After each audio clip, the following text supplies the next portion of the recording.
All right, everybody, welcome back to another K-12 Politics and Tech. We have a very special guest joining us again, Governor Bob Wise. Bob, pleasure to have you back here with us. Good to be back, particularly with you and Kevin.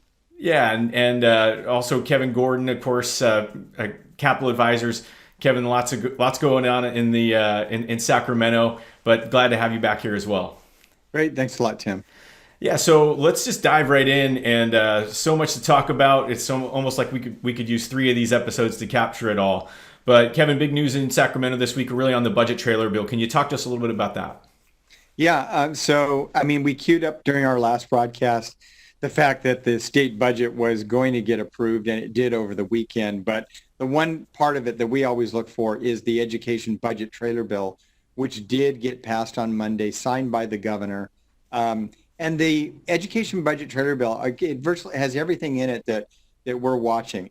Obviously, the main points with regard to no cuts to the local control funding formula or categorical programs, the very large deferrals that are predicated on right now on us not getting federal funds. So that means when we do get federal funding, and Bob's going to talk a little bit more about that in a minute, it will actually trigger off a big chunk of those deferrals, which we're hoping will happen.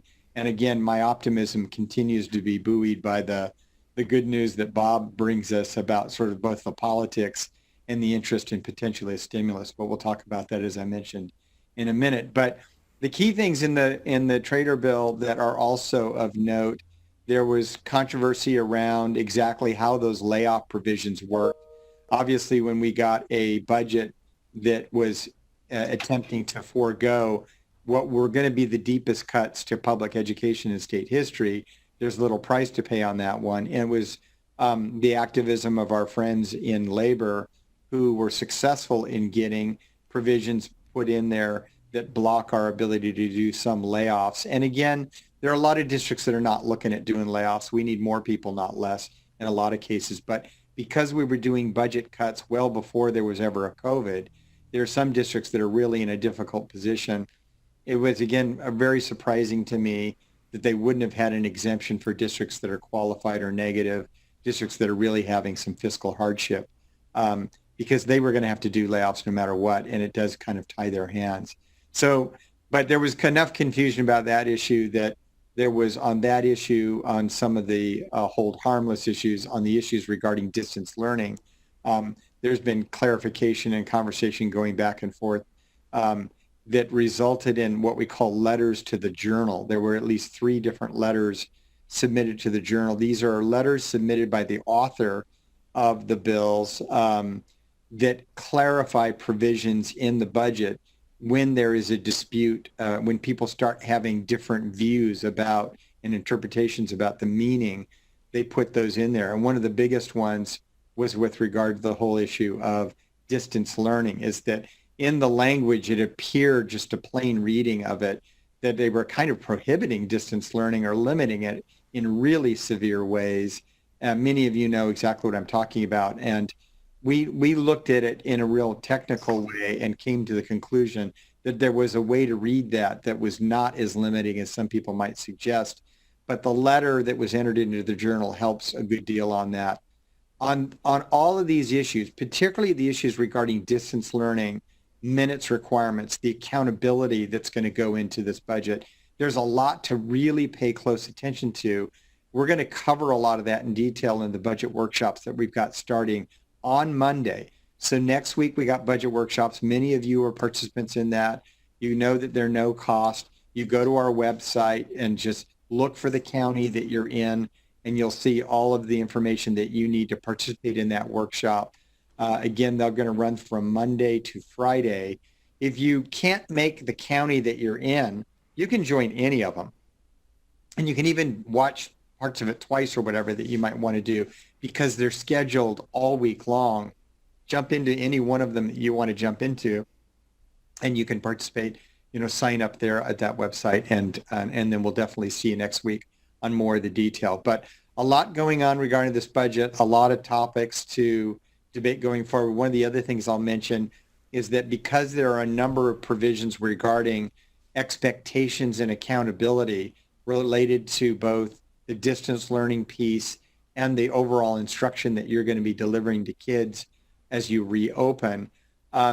We're concerned about the way some of these provisions of the law could be interpreted, and they're going to be subject to audit. So you know that annual audit that you do, there's a guide put together by the controller every year that is the guide that those auditors use to check things that the legislature has required the audit to contain.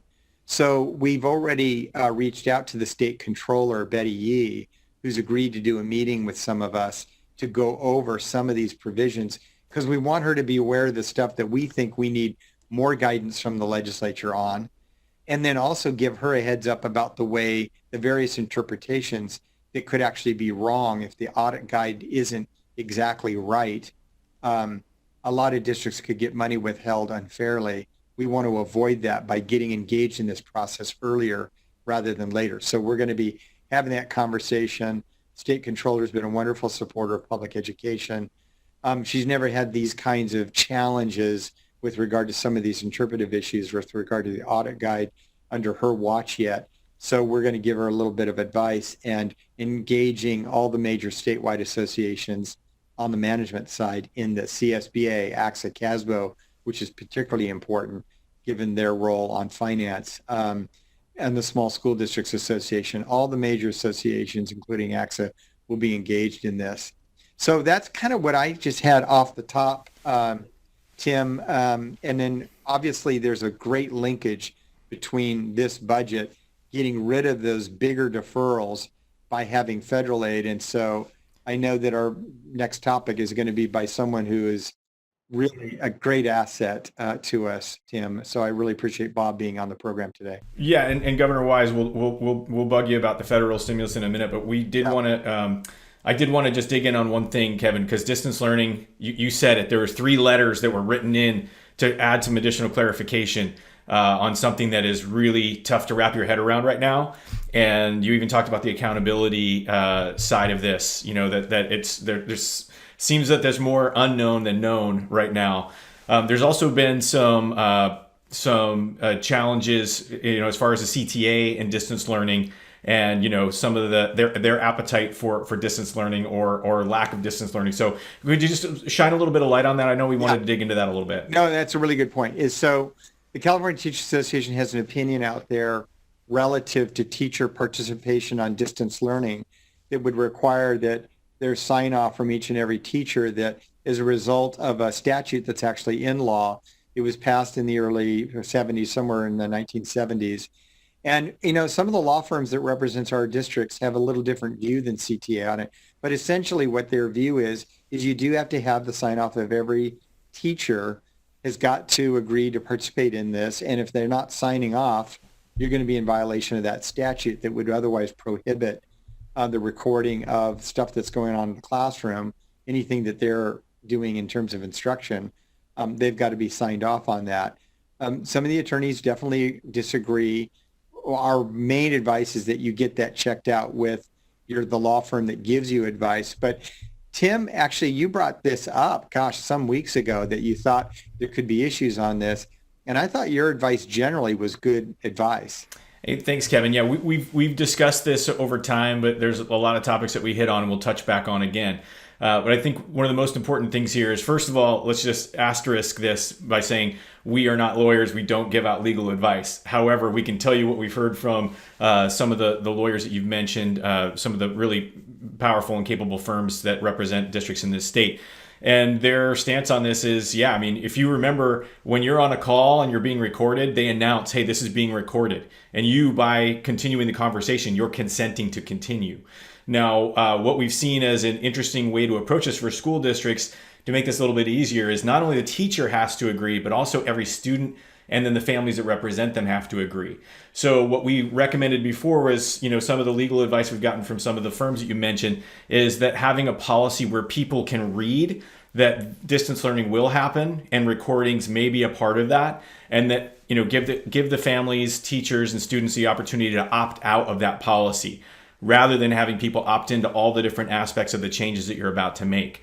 It is, that is something that you do want to work with legal firms to do. Don't try to do this on your own, but that puts you in a little bit more powerful position as you're distributing devices, having people sign on for what they're going to be doing on those devices, and use that opportunity to put yourself in a stronger position here. And again, we're not trying to take sides. We're not trying to dish out legal advice, but it is something you're definitely going to need to contend with, and you want to think through and probably, again, work with a legal resource to solve. So, so with that, anything you wanted to add there, Kevin, because we'll jump over to federal. I guess the thing is to not overthink this, is that we can make it a really big technical issue where, everybody's got to sign in ink and all that kind of thing. I think generally the idea that if your image is going to be on any kind of capture by video, whether it's our kids or the teachers or anybody for that matter, that idea of an overarching policy that says, look, we're going to be doing distance learning.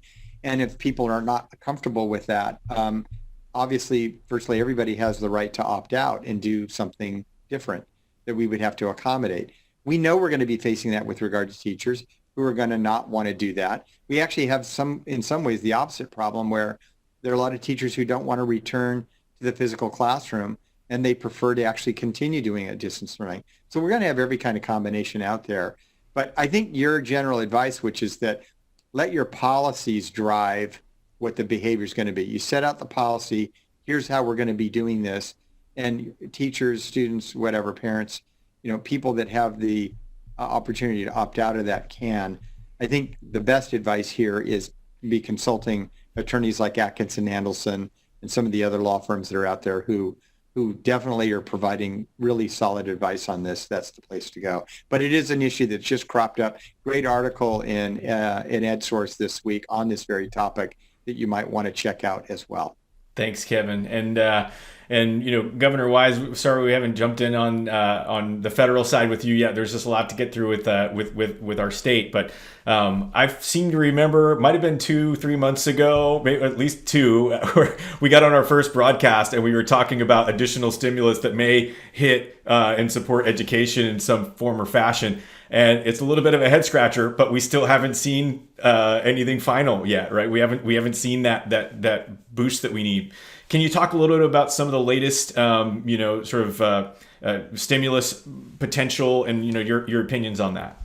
Sure, and let the record show, I think I've been somewhat pessimistic the last couple of months because of congressional inertia, even though the need is so great. I'm now more optimistic. And so one key date to take note of right now is July, that all of the members of Congress, House and Senate, are headed home right now for a 2-week July recess. They're in their home districts probably until July the 20th. And so wonderful time to get a hold of them and let them know the importance of a stimulus package. Second reason I think that there's going to be a stimulus package coming now is because while the economy in the stock market is going up, election polls are going down. And when election polls go down, people feel stimulated to act. And so particularly with the Trump administration, we're now hearing the president himself say there'll be a new stimulus package. We're hearing administration officials. So the administration is talking about a stimulus package, although education is not as much mentioned on it, or relief to state and local governments. At the same time, and Kevin was pointing this out, at the same time in the Senate, there is now a bill that's been introduced by the Senate Democratic leadership, Minority Leader Schumer, and the Senate, the chair or the ranking member on the Senate Education Committee, Patty Murray of state of Washington. They have said, remember the House several weeks ago passed the HEROES Act, the House Democrats. What the Senate Democrats have said is, we'll see your bill and raise you. And so their bill now goes up to $430 billion, called the Coronavirus Child Care and Education Relief Act, CCCERA.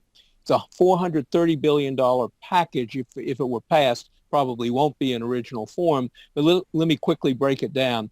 $345 billion for stabilization at higher ed and K-12, significantly for state Department of Education, with most of the money going to districts.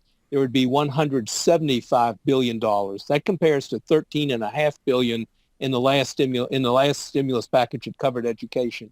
for governors to have some discretion there's $33 billion. That's 10 times greater than what the governors got in the last stimulus package. Almost 11 billion more for Title I, 11 to 12 billion dollars for IDEA, and another $1 billion for English language learners, and $500 million for homeless students. That is a very significant package, and the important thing is that with the Senate introducing this, particularly these Democrats, it means that discussions and bargaining can take place in the Senate. One other provision that's very important, and you've talked about many times, Tim, on this, and Kevin as well, this bill also has the Emergency Education Connections Act of 2020. That would add $4 billion to the E-rate to improve home internet access. The CARES bill only had $25 million, as I recall, for rural areas. You could use some others on a flexible basis, but everyone acknowledges that you're going to have to spend several $billion to truly eliminate the digital divide, particularly with the onset of distance learning for almost all of our children to some extent. So this is a time to be contacting that representative. The congressional schedule will probably be very brief because you've got the July break that goes until July the 20th. Then you'll have the Labor Day break, which will start sometime late August, most likely. And then they'll do everything possible to get out early so they can be campaigning in this incredibly important 2020 election. So my prediction is you will see a stimulus package between July 20th and the Labor Day break. We've got to make sure, though, that we get to our representatives, our senators, and make education a key part of it for all the reasons that Kevin just described. If there isn't adequate funding for education in this probably last major effort out of the Capitol, if there's not sufficient money, then California, those deferrals get a lot larger, and it's true across the country. Well, thanks, Governor Wise. And, I guess I'll just say that it's great to hear that you've switched from pessimistic to optimistic, first of all, because it certainly seemed like there was going to be enough pressure to make people act. But as you predicted, people have been dragging their heels a little bit more than might make some people comfortable. And do you have anything to add there? Sorry. Yeah, I just want to add one thing, though. There will be another stimulus package. I'll stake everything on that one. I'll bet the Capitol behind me. But what we don't know is education. And right now there's a dispute. So I'd call it a bit of a dispute between how much goes to additional Paycheck Protection Act and additional support for small business, which everyone agrees is necessary.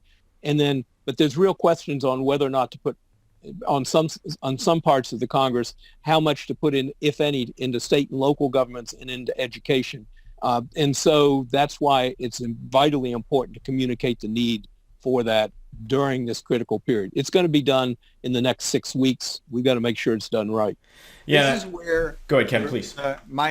One of the things that was kind of stoking my optimism was that when we had heard really early on that the president was not wild about doing anything to bail out states, because I think he thought that's going to end up helping blue states more than red states, that one of the things that we always knew is that his rhetoric about schools reopening was always pretty aggressive, and that if you really wanted schools to reopen, we were going to need the resources. So I always thought kind of our back door was to be pushing really hard consistently on an education package, because it would be one that might be harder for him to not do. Like if you're presented politically with, do you bail out these things called, state and local governments? Where's the heart of rank and file voters, particularly, women Republicans, which is really an important demographic for the president, that education would be part of the solution there politically. And so when Lamar Alexander came out, and we talked about this, I think, on last week's podcast, that he was actually now going to support something much smaller dollar-wise for sure, but the fact that he thought that education needed some more money, I thought there's a little bit of a crack there that we might be able to take advantage of in the Republican caucus. So all of these things combined, I should have made a little dollar bet with you, Bob, on the school thing, but I really do think that we will get either a state and local government thing, because even Mnuchin, the chairman of the Federal Reserve, other people think that stimulus actually needs to happen for the economy. But the school piece is a real neat backdoor thing that we've got going. Keep the pressure on all sides, I think, is really good advice on your part. So I appreciate that. It is important. And for the economy, just remember the last major stimulus package, the CARES Act, many of its provisions expire at the end of this month in terms of Paycheck Protection Act and so on. And so without it, what's happening with the Federal Reserve Chair, Secretary Mnuchin and others, they are warning that without a renewal, that there could be real problems in the economy. If you're running for re-election, you do not want to have another dip in the economy right before the election. So all of those combined, as you point out, Kevin, leads to another stimulus package. Now we got to make sure education is a major part of it. Great. Good points, and I just want to say, I guess regardless of whatever the driver is, again, I'm happy to see some positive momentum, and one of the things that's also positive in my opinion is that E-rate funding that you mentioned, Governor Wise. We went from basically zero, where we had nothing on the horizon, to maybe $1 billion to $2 billion to $3 billion, and now $4 billion. So the great news is that number's ratcheting up. As we know by talking to the CEO of Funds for Learning, John Harrington, who's leading a lot of the advocacy for this work back in DC, we need $5 to $7 billion to do it right. So the fact that we're getting closer is a good thing. I will also just caution everyone, when we talk about advocacy, when you see headlines, you have to actually ask yourself, are these things that are grabbing headlines, or are these things that are making a difference? And I just want to draw a correlation back to when CARES came out. There was $16 billion that was allocated to provide internet access to folks that didn't have it in rural areas. As we know, that $16 billion was actually earmarked to build out 5G networks, which then we can provide access to people on through Verizon, the T-Mobiles, and so on. Once we spent that $16 billion, that doesn't provide internet access to a kid in a rural area who doesn't have it. Those folks are still on the hook to now find a way to pay for that internet access. To me, that $16 billion plus another $4, if the assessment goes well, to $20 billion, that's grabbing headlines. That does make a difference probably on the economic side, but it doesn't directly get services to kids. And I want to make sure everybody understands the $4 billion that Governor Wise is speaking about and Funds for Learning is advocating for will make a direct difference to kids getting internet access in their homes. So when we talk about the advocacy needed, if you think that sounds like small potatoes, it's actually a massive amount of dollars that we can use right away to help close this digital divide. And please take Governor Wise's advice and talk to your legislators and make sure that they know how important it is for us to receive those dollars. So with that in mind, there's something that's sort of evolving back in DC right now called Reopen and Rebuild. And I know that there isn't a ton of news on it yet, but that does sound intriguing, and we'll dig into it in a future episode. But maybe Governor Wise or Kevin, if you'd like to lead us there. Kevin, why don't you take that one? Yeah, it's a $1.5 trillion package, again, advanced by Democrats in the House. So it reminds me of what happened with the HEROES Act. A big, expensive thing. $130 billion of it is going to be for schools, particularly. The overall act is called the Moving Forward Act, but the part that regards to education is the Reopen, Rebuild America Schools Act. So they're going to create some pressure. Then, obviously, it depends on the Senate with its Republican control and the president, whether we do something on infrastructure. And I know, Bob, you've been talking about the fact that you think that infrastructure generally has been an area that Trump and Republicans have been somewhat sympathetic to for a while. They have. And actually, maybe it's because I was an 18-year member of the Public Works Committee, so I love infrastructure. But on a serious note, the president several months ago was talking about infrastructure actually as being a major element of stimulus.